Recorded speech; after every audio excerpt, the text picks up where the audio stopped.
Rəşad bəy, xoş gördük sizi. Vəli Məmmədov adına Mədəniyyət evində. Bugün sizinlə görüşümüz çox maraqlı oldu. Mən sizə təşəkkür edirəm ki, siz ustad aşığımız, Türk dünyasının ünlü aşığı Hüseyn Saraçlı haqqında o qədər gözəl danışırsınız ki, hətta onun işıq üzü görməyən dastanları, şeirləri sizin arxivinizdə yer alıb və onun arxivinə söykənmisiniz. Bu məni çox qürurlandırır, çox sevindirir. Bu il ustad aşığımızın 110 illik yubileyidir. Yəqin ki, siz də öz töhfənizi verəcəksiniz. Ona görə ki, sizin zəhmətiniz böyükdür. Hələ illər öncə mən deyərdim ki, elə sizi tanıyan gündən baxıram ki, Hüseyn Saraçlı sevdalısınız. Onun yaradıcılığına yaxından bələdsiniz. Hüseyn Saraçlı haqqında bildikləriniz, onun ömür yolundan, onun yaradıcılıq yolundan danışsanız, elə Hüseyn Saraçlı sevənlər üçün də bir töhfə, bir müjdə olar. Çox sağ olun Güllü xanım. Əvvəlcə izləyicilərimizi hər birini salamlayıram. Sizə təşəkkürümü bildirirəm ki, məni dəvət eləmisiniz. Hüseyn Saraçlı haqqında mənim uşaqlıqdan sevgim yaranıb. Onun bir Koroğlu dastanı, Koroğlu ilə oğlunun görüşü səfəri var.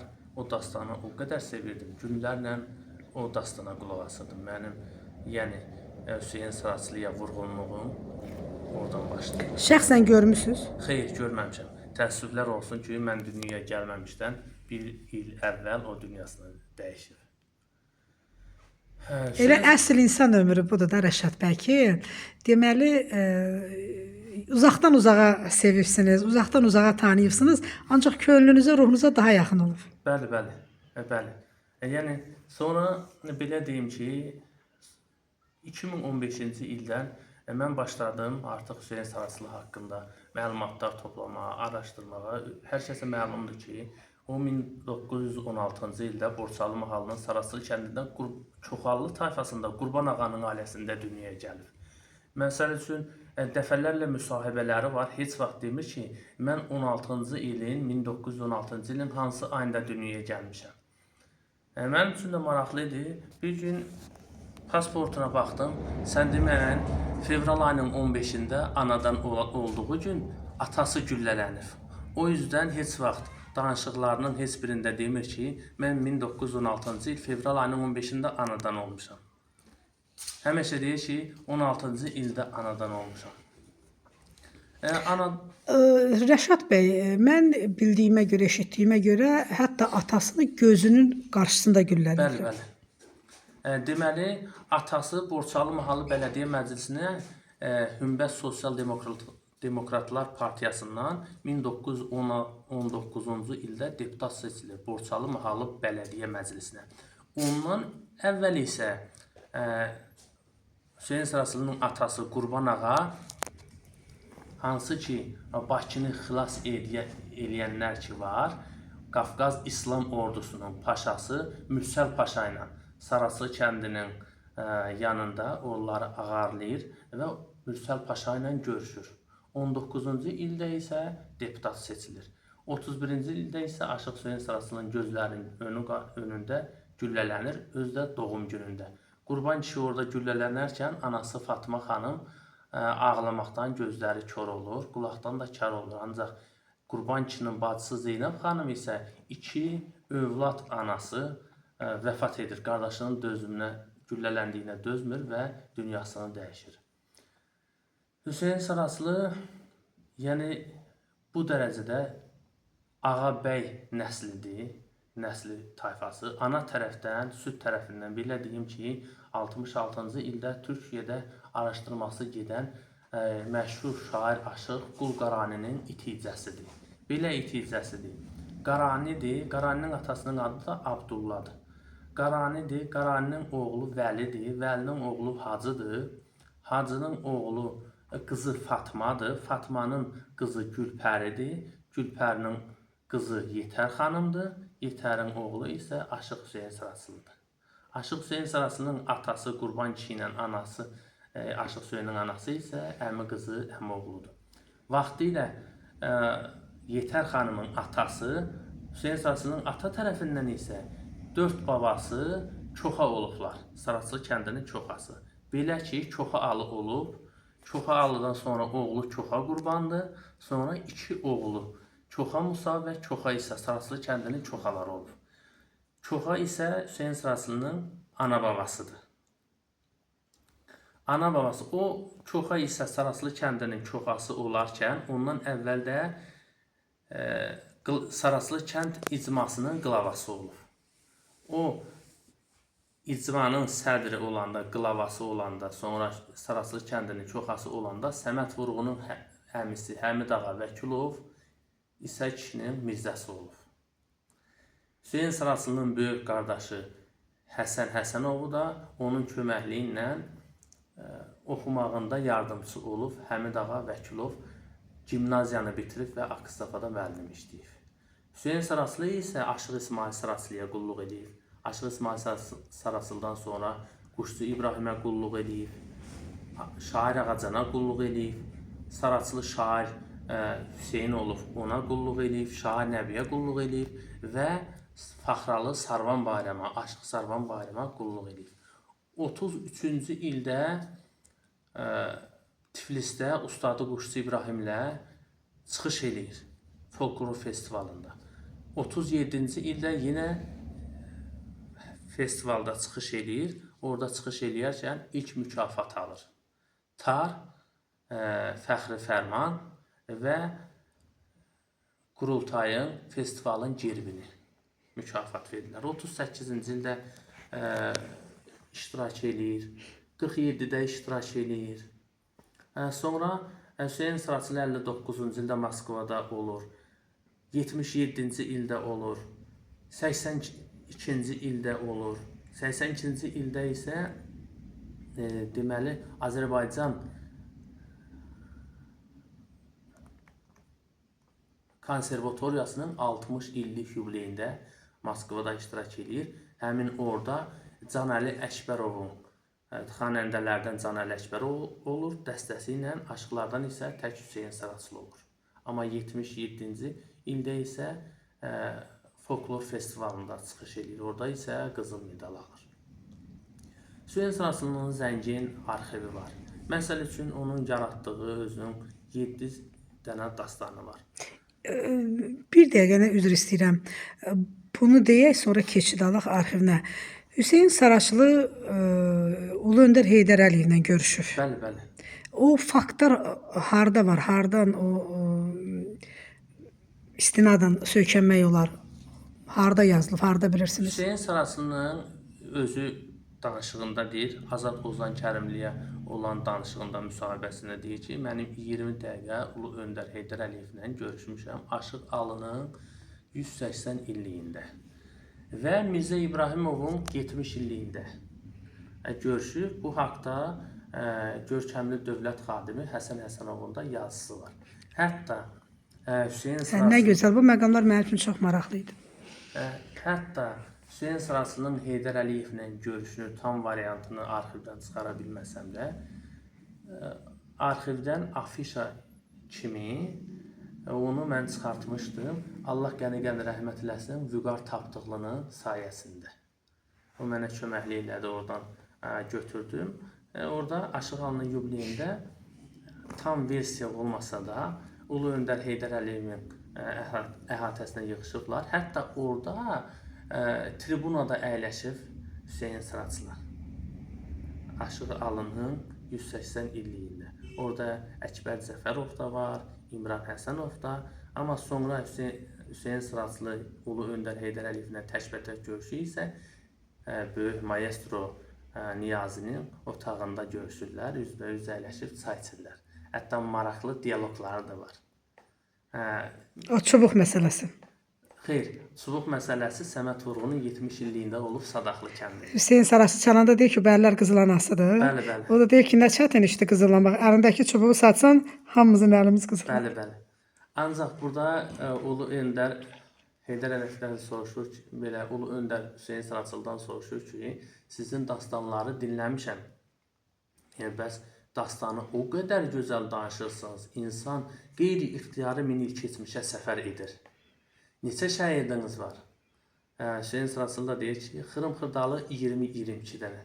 Bu da Ancaq mənbələrdə mən hardasa 14 bəli, oxumuşam. bəzi yerdə 14 Sonuncu da Ustad Aşıq Muraddır. Bəli, bəli. Məsəl üçün özü də bəzi yerdə deyir 18. 78-ci ildə İntiqam Mehtizadəyə müsahibə verir, deyir ki 18 dənə şəhid hazırlamışam.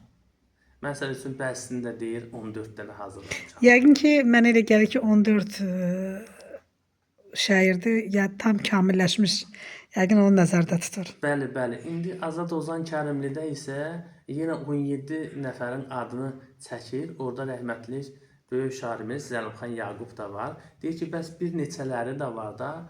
Deyir, bəli var. Mən deyir, əsasları Sarəmin deyiləsi var, deyir. Elə məhlədəcə aşıqlıq edir. Onu buraya efirə də gətirmək olmaz. Bəli. Amma eləsi də var, sərbəst aşıqlıq edir. Ustadın yolunu tutur. Bəli. O elə həmçinin Ulu Öndər Heydər Əliyev də orada soruşur ki, bəs xırım-xırda nədir? Deyir, eləsi var, elə məhlədəcə aşıqlıq edir. Ona da Ulu Öndər ürəkdən gülür. Ruhları şad olsun, nə gözəl xatirələrdir. Və sonra soruşur ki, bəs neçə saz havası bilirsiniz? Deyir, 80-dən çox. Deyir, o 80-dən çox olan havalardan özünüzün yaratdığınız hava varmı? Deyir, bəli, var. Deyir, hansı havalardır? Deyir, Qürbəti Kərəm. Qürbəti Kərəmi də Azad Ozan Kərimliyə müsahibə verərkən Azad Ozan Kərimli soruşur ki, bu Qürbəti Kərəm havasını neçənci ildə bəstələmsiz? Deyir, 50-51-ci ildə. İkinci havam isə deyir, Bağdad Dubeytidir. Bağdad Dubeyti də onu... Bağdad Dubeytini eşitmişəm, onun özü də ifa eləyib onu. Ancaq o birinciyi eşitməmişəm. Onu da ifa eləyib. Eləmi? Bəli, Qürbəti Kərəmin də ifa eləyib. Bağdad Dubeйтini də bilirsiniz də, onu da yenə Azad Ozan Kərimlinin müsahibəsində Azad Ozan Kərimli soruşur ki, Bağdad Dubeйтini neçənci ildə yaratmısınız? Deyir, 64-cü ildə. Onun da öz danışığı var. Soruşurlar ki, niyə Bağdad Dubeyti, məhz Bağdad Dubeyti qoymuşsunuz adını, Sarasıl Dubeyti yox. Deyir ki, gərək elə Sarasıl Dubeyti qoyaydım. Elə fikrim də birinci Sarasıl Dubeyti qoymaq idi havanın adını. Onu da hər kəsə məlumdur ki, ona Bağdaddan xurma sovqatı göndəriblər. Bağdaddan vaxtilə xurma sovqatı göndəriblər. O xurmanı da Faxralı Kənd Sovetinin sədri olub Musa Həsənov. Musa Həsənovla birlikdə istirahətə gedirlər. İstirahətə gedəndə bu da deyir, yaxşı oldu elə, xurmanı da götürüm, orada çay içərik. Gedirlər orada xurmadan birini, ikisini, üçündən içəndə baxır, görür ki, xurmanın indi biz çiğit deyirik, bəzi yerdə tum deyirlər. Xurmanın tumunu çıxardıb, içərisinə 2 qulaç uzunluğunda qadın saçını dolayıb xurmanın içərisinə qoyurlar. Bu da eləli xurmanı götürür, gətirir. Hətta səhv eləmirəmsə, məktubu da olmalıdır arxivində. Gətirir, hər kəsə göstərir ki, bəs bilə bilir.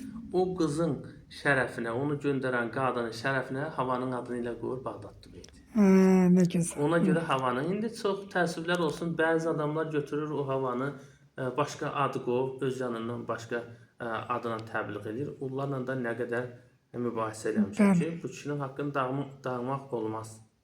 Bu kişinin özü dilinlə deyir. Sizin nə ixtiyarınız var havanı götürüb başqa adına təbliğ edəsiniz?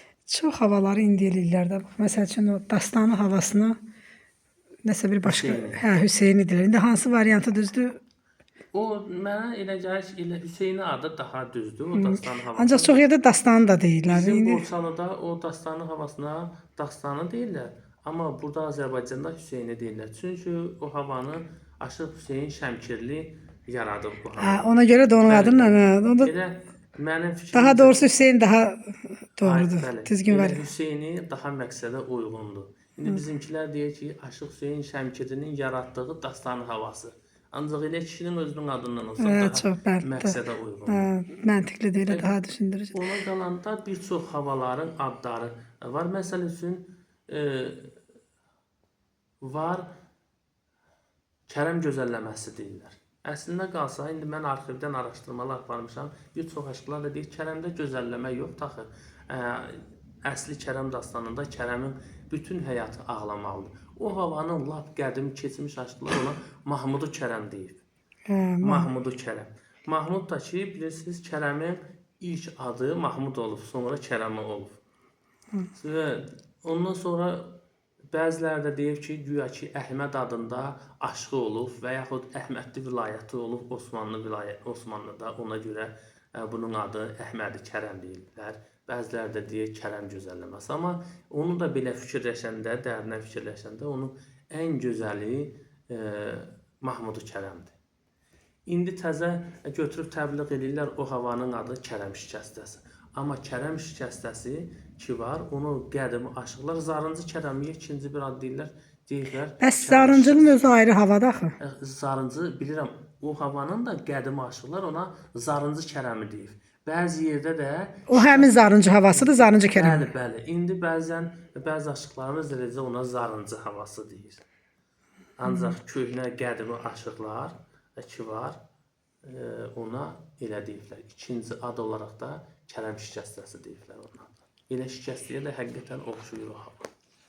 Deməli, mənim əzizim, Hüseyn Saraçlıdan başladıq. Ancaq baxıram ki, saz sənətindən, bu aşıq sənətindən çox gözəl məlumatlar verirsiniz. Yəqin ki, tədqiqat aparırsınız, təhlil edirsiniz və doğru təbliğ eləmək niyyətindəsiniz ki, hardasa bir yanlışlıq olmasın. Bu il Hüseyn Saraçlının 110 illiyidir. Bu şəxsən sənin bu yolda xidmətlərin böyükdür. Məqsədin nədir? Nə iş görmək istəyirsən? Bəlkə bir tamaşaçılardan, bəlkə Hüseyn Saraçlı sevdalıları, onu sevənlər, nəsə bir dəstək olurlar. Bax, onun zəngin yaradıcılığı sizdədir. Bəlkə bir kitabının işıq üzü görməsinə kimsə dəstək olar. Elə buradan siz deməsəniz də mən özüm şəxsən müraciət eləmək istəyirəm ki, yəni ustadın yaradıcılığına bir işıq salmaq lazımdır. Onun işıq üzü görməyən dastanları var. Şeirləri də varmı işıq üzü görməyən? Onların hamısı sizdədir. Ona görə də əziz Borçalılar, əziz Elmi Obamiç, Borçalıdan da olmaya bilər. Yəni bu mən deyərdim ki, saz sənətinə xidmətdir. Bəzi insanlar var ki, deməli Rəşad bəy saz ifa edir, saz üstündə mahnılar ifa edir, saz sənətinə belə xidmət edir. Bəzi adam da o ifanı dinləyir, belə zövq alır və bu kitabların nəşr olunmasına vəsilə olur və onlar da mən deyərdim saz sənətinə belə xidmət etmiş olurlar. Ona görə də mən çox istərdim kimsə sizə dəstək olsun. Neçə ildir görürəm çalışırsınız, vuruşursunuz ki, yəni Hüseyn Saraçlının o zəngin yaradıcılığı, hətta mən deyəndə bəzən razılaşmırsınız ki, Gülü xanım belə şey olmaz. Onun zəngin yaradıcılığı var. Yəni onu işıqlandırmaq lazımdır. Bu yolda sizə uğurlar arzulayıram. Çox sağ olun. Allah sizə kömək olsun, sizə kömək olsunlar, insafı olanlar, imkanı olanlar ki, Hüseyn Saraçlının 110 illiyində onun ruhuna bir töhvə olsun. Onu sevindirə bilək ki, əlbəttə ki, ustadın ruhu sevinər ki, onun elə işıq üzü görən şeirlərdə səsləndirsin, işıq üzü görməyən də nəşr olunsun. Mən belə deyirəm. İndi sizin son sözünüz nədir sizdə? Vallahi Güldü xanım, çox mənim yaralı yerimə toxundunuz. Mənim ən böyük arzumlarımdan biri və birincisi eyni zamanda kitabının çap olunmağı. Məndə bax, kitabı çap olunmayan dastanları var. Bir 7-8-dən dastanı var. İstəyirəm onların adını deyim, amma onlardan bir ikisi, üçü çap olunmayıb. Gürcü qızından Kərim Burcoğlu dastanı var. Qaçaq Kərim başlığından verilib. Gürcü qızından Qaçaq Kərim. Sonra Aşıq Qaray Ələhvərlə Şəhərdə Qaranın əhvalatı. Bu dastanı var. Hüseyn Saraçlının Türkiyə səfəri dastanı var. Hüseyn Saraçlının bu çap olunmayıb Türkiyə səfəri. Bimar Gülnar dastanı var və Dostluq dastanı var. O Türkiyə dastanı elə bir söyləyib özü, yoxsa söyləməyib? Xeyr, söyləməyib. Söyləməyib. O dastanlar məndə var. Bir də ki, Naxçıvan səfəri var, Yaylaq səfəri var, onlar çap olunur. Sonra dəyişmələri var, Narınc xatından 5 dəyişməsi var, Sadət Buta ilə bir 3-4 dəyişməsi var, Sərraf Qasımla 3-4 dəyişməsi var və başqa bir neçə insanlarımızla, yəni çap olunmayan deyirəm, dəyişmələri var. Bir də ki, Hüseyn Saraçlının 200-dən çox məktubları var, məndədir. Bir kitablıq elə məktublardır, bir kitablıq onun haqqında yazılar, xatirələrdir, toplamışam. Bir kitablıq özünün şeirləri, dastanlardır. Bir kitablıq da ona həsr olunmuş şeirlərdir. Bunlar istəyərdim ki, bunlar işığı üzü görsün. Və bir çox adam da bilmir ki, Hüseyn Sıraslı qədər deyərdim ki, bizim Borçalda aşıqlıq sənətində can qoyan aşıq yoxdur. O qədər bu adam ömrünü həsr eləyib. 4-7 dənə filmdə çəkilib. Tütək səsi filmində 25 dənə aşıq dəvət olunub o filmə. Özdə bir əhvalatı da danışım, maraqlı bir əhvalatını, bacısı Xoşqədəm danışdı onu. Deməli, Tütək səsi filmi çəkiləndə Məhərrəmlik ayı olub. Tütək səsi filmi, bundan bir haşiyə çıxım. Hüseyn Sıraslı Pantürküs adı ilə həbs olunub vaxtı ilə. Tiflisin Ortacalı həbsxanasında yatanda səhər tezdən o şeyi də var, pəncərənin ağzında əyləşir, yanıqlı bir mansırı havası oxuyur, zümzüm eləyir, oxuyur. O vaxtın bazar qadınları olur da, bazara gedir, çiyinlərində şələ, deyirlər ki, cana balacan, necə yanıqlı oxuyur. Bu da qayıdır ki, axala, kaş ki, o çiyninizdə olan şələnin içərisində mən olaydım. Qadınlar da qadir, cana balacan, Allah yolunu açsın, inşallah azadlığa çıxarsan. Özdə həmən vaxt, həmən gündə elə olur ki, Məhərrəmlik ayı olur. Özdə ayın axır gecəsi olur, yəni il axır çərşənbə. Novruz bayram ərəfəsi. Bu qadınlar çıxır gedir, həmən gün axşam olur. Deyir ki, yanlarında namaz qılanlar olur da o vaxtda. 38-39 bu illərdə olur. Bunlar görür namaz qılır. Buna da deyirlər ki, bəs gəl sən də dua elə. Bəlkə səni buraxdılar. Bu da dua edir, yatır. Elə gecə Allahdan olan kimi birdən yuxuda buna deyirlər ki, dur Həzrət Abbası çağır və səni buraxacaqlar. Bizim kənddə də, yəni bizim belə mən o necə deyər, məsəbə eləmirəm. Bu da durur, namaz yuyunur, namaz qılır, Həzrət Abbası çağırır, dua edir, yatır. Elə də səhər tezdən bunu buraxırlar. Həmən gündən bu and içir ki, mən ömrümdə Məhərrəmlik ayında saç çalmayacağam. Ondan sonra bir dəfə saç çalır, evi yanır. Nəysə, ona görə Tütək səsi filmi çəkiləndə də gəlmir. 2 dəfə telegram vururlar. Birincidə gəlmir, ikincidə gəlir. Gələndə bacısı deyir, gördüm qanı qaradır. Dedim, nə olub? Dedi, bunları tapşırmışam, mən Məhərrəmlik ayında mən saç çalmıram. Məni çağırıblar Məhərrəmlik ayında ki, gəlin saç çalın. Ona görə. Dedim, heç sad olmaz. Bir dəfə evin yandı, indi olmaz. Qara qorxudan çıxdı. Qara qorxudan çıxdı. Nəysə deyir, getdi filmdə iştirak elədi, gəldi, gördüm keyfi gördü. Tütək səsindən sonra Gürcüstanın ilk baxışdan məhəbbət, xalqlar dostluğu, Azərbaycanın Ələsgər, Firəngiz, 81-ci ildə Nəğməkar Torpaq filmi, Uzun ömrün akordları filmində 7 dənə bu adam filmdə çəkilib. O filmlərdən indi fraqmentlər yəqin ki var. Bəli, bəzilərindən var fraqmentlər məndə. Sonra 77-ci ildə Dədə Qorqudu həm dastanını danışıb, aprel ayının 5-də Əhməd Sadaqlı ilə birlikdə dastanını danışıb. 77-ci ilin may ayının 5-də isə səhnədə, aktyorlar evinin səhnəsində Dədə Qorqudunu ilk canlandıran Aşıq Hüseyn Sıraslıdır. Aşıq Hüseyn Sıraslıdan sonra isə 89-cu ildə rəhmətli Mikail Əzaflı canlandırır. Və bunları bir çox adamlar bilmir. İstəyərdim ki, onun bu irsi araşdırılsın, kitabları işıq görsün, bu qədər. Mən sizə təşəkkür edirəm. Qədir bilən xalqımız hər zaman belə yaradıcılıq yolu olan şəxsiyyətlərin adını uca tutur, yaradıcılığını işıqlandırır. Ruhu şad olsun. İnşallah sizin sayənizdə də gözəl təbliğ olunacaqdır. İnanıram. Ustada rəhmət, sizə də can sağlıq. Çox sağ olun Gülü xanım, təşəkkür edirəm.